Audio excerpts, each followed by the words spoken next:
আসসালামু আলাইকুম বন্ধুরা, আশা করি আপনারা সবাই ভালো আছেন। নতুন একটা ভিডিওতে আপনাদের সবাইকে স্বাগত জানাচ্ছি। আপনারা যারা এই ভিডিওটি দেখতেছেন, অবশ্যই সৌদি আরব সম্পর্কে আপনাদেরকে বেশ কিছু তথ্য দেওয়ার চেষ্টা করব। সৌদি আরবের ভিসা বাংলাদেশ থেকে কিভাবে আপনারা নিতে পারবেন এবং ভালো মন্দ কীভাবে যাচাই করতে পারবেন। অ্যাকচুয়াল সৌদি আরবের অনেক ক্যাটাগরির ভিসা হয়ে থাকে। এর মধ্যে আমাদের ভিসাগুলোর তথ্যগুলো যদি আমি আপনাদেরকে বলতে চাই, আমেল আইডি ভিসা, আমেল মঞ্জিল ভিসা, আমেল সাওকাস, আমেল মার্জরা, বিভিন্ন ইত্যাদি ক্যাটাগরির ভিসা রয়েছে। আপনি যেখানে সেখানে কাজ করতে পারবেন। আমেল আইডি, যেটাকে আসলে আইডি থেকেই কিন্তু বের করতে হয়, যেটা মহাসসা, এই মহাসসা থেকে এই ভিসাগুলো বের করতে হয়। আবার আমেল মঞ্জিল, আমেল সাওকাস, আমেল মার্জরা, এগুলো হচ্ছে অ্যাকচুয়াল ডোমেস্টিক ওয়ার্কার। ডোমেস্টিক এবং জেনারেল দুইটার মধ্যে কিন্তু পার্থক্য রয়েছে। আর এই দুইটার মধ্যে পার্থক্য হচ্ছে, আপনি জেনারেল পোস্টের লেবার হিসাবে যদি সৌদি আরবে অ্যাকচুয়াল আসেন, যেখানে সেখানে কাজ করতে পারবেন যদি আপনার আজির পেপার বানাতে পারেন, মানে কফিলের সাথে কন্ট্যাক্ট করে নিতে পারেন। অ্যাকচুয়াল আপনি যেখানে কাজ করেন না কেন, কফিলের সাথে এগ্রিমেন্ট থাকবে। সেই এগ্রিমেন্ট অনুযায়ী আপনি যেখানে ইচ্ছা সেখানেই কাজ করতে পারবেন। আপনি রিয়াদের প্রবাসী, আপনি যদি চান জেদ্দাতেও কাজ করতে পারবেন, কিন্তু এগ্রিমেন্টের মাধ্যমে। সেই ক্ষেত্রে পুলিশও যদি ধরে, পুলিশও আপনাকে বাবা বলে ছেড়ে দিবে। অ্যাকচুয়াল আপনি সৌদি আরবের শ্রম আইন অনুযায়ী রয়েছেন। অনেক ধরনের নিয়মকানুন রয়েছে যেগুলো আমাদের সাধারণ প্রবাসীরা অনেকেই জানেন না। আর না জানা থাকার কারণে কন্ট্যাক্ট কিভাবে করতে হয় একজন প্রবাসীর সাথে আরেকজন প্রবাসী, কিংবা একজন সৌদির সাথে আরেকজন সৌদি কিভাবে কন্ট্যাক্টগুলো করে, এই বিষয়গুলো আপনারা জানেন না। অ্যাকচুয়াল কন্ট্যাক্ট করা যায়। আমি আপনাদেরকে কন্ট্যাক্টের একটা স্ক্রিনশট দিয়ে দেওয়ার চেষ্টা করব। আপনারা সেখানে দেখতে পারবেন যে কিভাবে একজন প্রবাসী একটা সৌদির সাথে কন্ট্যাক্ট করলো, সেই বিষয়গুলো আমি ক্লিয়ার করার চেষ্টা করব। কিন্তু আজকের যে তথ্যটা, সেই তথ্য হচ্ছে, একজন প্রবাসী বাংলাদেশ থেকে যখন আসবে, সে কিভাবে বুঝবে যে এই ভিসাটা ভালো না খারাপ। ভালো না খারাপ এই ভিসা বোঝার অনেক ধরনের উপায় রয়েছে, যার মধ্যে প্রথম উপায়টা হচ্ছে, বাংলাদেশে কিন্তু সৌদি আরবের ভিসা অ্যাকচুয়াল কেউ ফেক করতে পারে না। কারণ সৌদি আরবের ভিসা চেক করা একেবারেই পানির মতো সহজ। আমার এই চ্যানেলে সৌদি আরবের ভিসা চেক করা নিয়ে অনেক তথ্য রয়েছে, যেগুলো আপনারা দেখে আসতে পারেন। তারপরেও যদি আপনারা সার্চ করেন যে সৌদি আরবের ভিসা কিভাবে চেক করব, আমার ভিডিও ছাড়াও হাজার হাজার ভিডিও রয়েছে ইউটিউব চ্যানেলগুলোতে। তো অ্যাকচুয়াল সেই ভিডিওগুলো আপনারা দেখতে পারেন। এখন কথা হচ্ছে যে আপনারা যারা বর্তমান সময়ে সৌদি আরবে আসবেন, আপনারা কিভাবে বুঝবেন আপনি কোন ক্যাটাগরির ভিসাতে আসতেছেন? আমেল মঞ্জিল, আমেল সাওকাস, নাকি ডোমেস্টিক ওয়ার্কার, নাকি আপনার টেম্পোরারি ওয়ার্কার, নাকি সিজনাল ওয়ার্কার? অ্যাকচুয়াল ধরা তখনই খায় মানুষ যখন অ্যাকচুয়াল অল্প টাকায় ভিসা কেনার চেষ্টা করে। বাংলাদেশের সচরাচর ডোমেস্টিক ওয়ার্কারদের ভিসা কিন্তু অনেকটাই কম, মূল্য কম।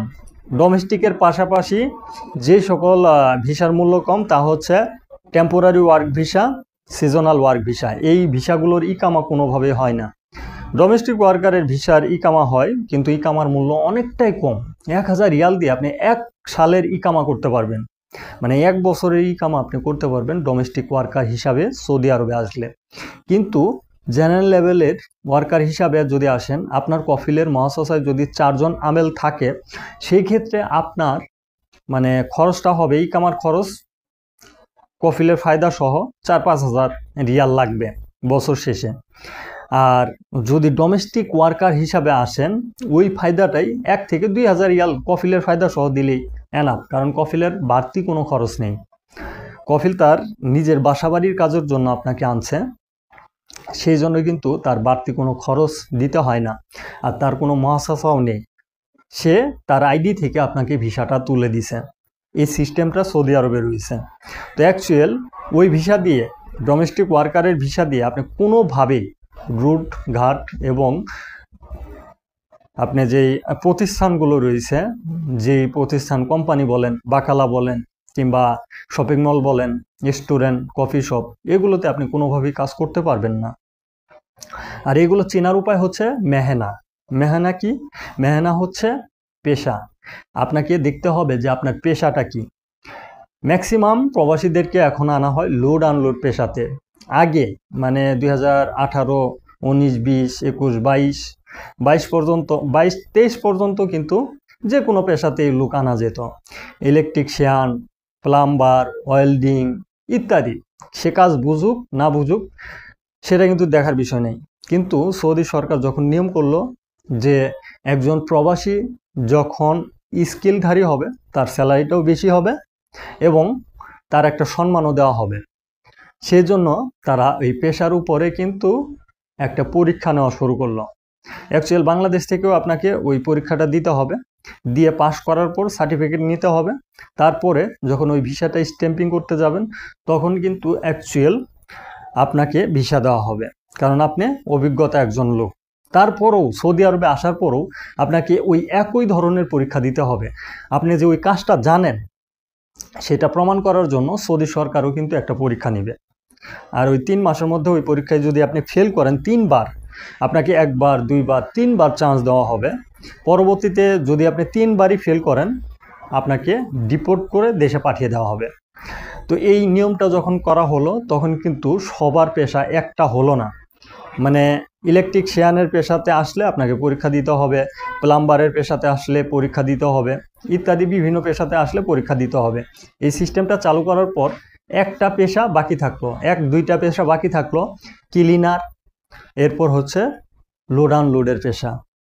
লোড আনলোডের পেশাতে যেহেতু পরীক্ষা নেওয়া হয় না, আর পেশাটা দিয়েও অনেক কোম্পানিতে কাজ করা হয়, কারণ অনেক কোম্পানি আপনি বাকালাতে কাজ করলেও লোড আনলোডে আপনি কাজ করতে পারবেন, আপনি শপিং মলে কাজ করলেও লোড আনলোডে কাজ করতে পারবেন, আপনি যদি হোটেল রেস্টুরেন্টেও কাজ করেন লোড আনলোডে কাজ করতে পারবেন, কারণ প্রত্যেকেরই কিন্তু লোড আনলোডের একটা পেশার লোক প্রয়োজন। সেই জন্য কি করলো, এখন লোড আনলোডের ভিসা চালু করলো। আর এই লোড আনলোডের ভিসা যখন আপনাকে দিবে তার মানে আপনি বুঝবেন আপনি আমেল আইডি ভিসাতে আসতেছেন। আর যখন আপনার বাসাবাড়ি কাজের ভিসাতে আসবেন তখন আপনি বুঝবেন এই পেশা দেখে যে আপনি বাসাবাড়ির কাজে আসতেছেন। আপনাকে হাউস কিপিংয়ের নাম থাকবে, হাউস ড্রাইভারের নাম থাকতে পারে, মেষ পালকের নাম থাকতে পারে, এগুলো হচ্ছে ডোমেস্টিক ওয়ার্কার। পেশার উপর ভিত্তি করে আপনার ভিসাটা আপনি চিনতে পারবেন বাংলাদেশ থেকেই। আপনি যখন ভিসার মুফা চেক করবেন তখনই আপনি এই বিষয়টা বুঝতে পারবেন। আর ভিসা যখন স্ট্যাম্পিং হবে তখন A to Z তথ্যগুলো আপনি হাতে পেয়ে যাবেন। আর ভিসা কিন্তু এখন বর্তমানে পাসপোর্ট নাম্বার দিয়ে চেক করা যায় আপনার ভিসাটা লাগলো কি না, আপনার ভিসাটা কোন পর্যায়ে রয়েছে, এই সিস্টেম এই স্টেপ বাই স্টেপ কিন্তু আপনি অনলাইনে চেক করতে পারবেন। visa.mufa.gov.sa এই লিঙ্কের মাধ্যমে আপনারা কিন্তু এই ভিসাগুলো চেক করে যাচাই বাছাই করে নিতে পারবেন। অনেক প্রবাসী রয়েছে এই তথ্যগুলো জানে না, আর না জানা থাকার কারণে আপনি কিন্তু সমস্যায় পড়েন। আর এই যে ভিসাটা, এটা কি ওয়ার্ক ভিসাতে আসতেছেন, নাকি সিজনাল ওয়ার্কে আসতেছেন, নাকি টেম্পোরারি ওয়ার্কে আসতেছেন, এটাও কিন্তু গুরুত্বপূর্ণ। কারণ 4-5 লাখ টাকা আপনি দিলেন, দালাল আপনাকে 50,000 টাকা দিয়ে ভিসা দিল, সেটা আপনাকে অবশ্যই যাচাই করতে হবে, কারণ আপনি ফ্রিতে আসতেছেন না, যেহেতু টাকা পয়সা খরচ করে আসতেছেন, এটা আপনার চেক করতে হবে। আর এটা চেক করার জন্য কিন্তু আপনি visa.gov. ওই ওয়েবসাইটেই কিন্তু স্ক্রিনে যে ওয়েবসাইটটা দেখতে পারতেছেন এই ওয়েবসাইটেই কিন্তু আপনারা চেক করতে পারবেন। যে তথ্যগুলো আজকে দিলাম প্রত্যেকটা প্রবাসীর জানা অত্যন্ত গুরুত্বপূর্ণ। যারা বাংলাদেশ থেকে নতুন করে সৌদি আরবের ভিসা নেবেন এবং নেওয়ার জন্য পরিকল্পনা করতেছেন তাদের এই বিষয়গুলো জানা অত্যন্ত গুরুত্বপূর্ণ। আশা করি বুঝতে পারছেন। ভিডিও যারা দেখলেন শেয়ার করে দেওয়ার চেষ্টা করবেন। আপনার গুরুত্বপূর্ণ প্রশ্ন থাকলে ভিডিওর কমেন্ট বক্সে জানাতে পারেন, সেই কমেন্টের উপর ভিত্তি করে পরবর্তী ভিডিও আনার চেষ্টা করব। আজকের ভিডিওটি এ পর্যন্তই। ধন্যবাদ সবাইকে। আসসালামু আলাইকুম।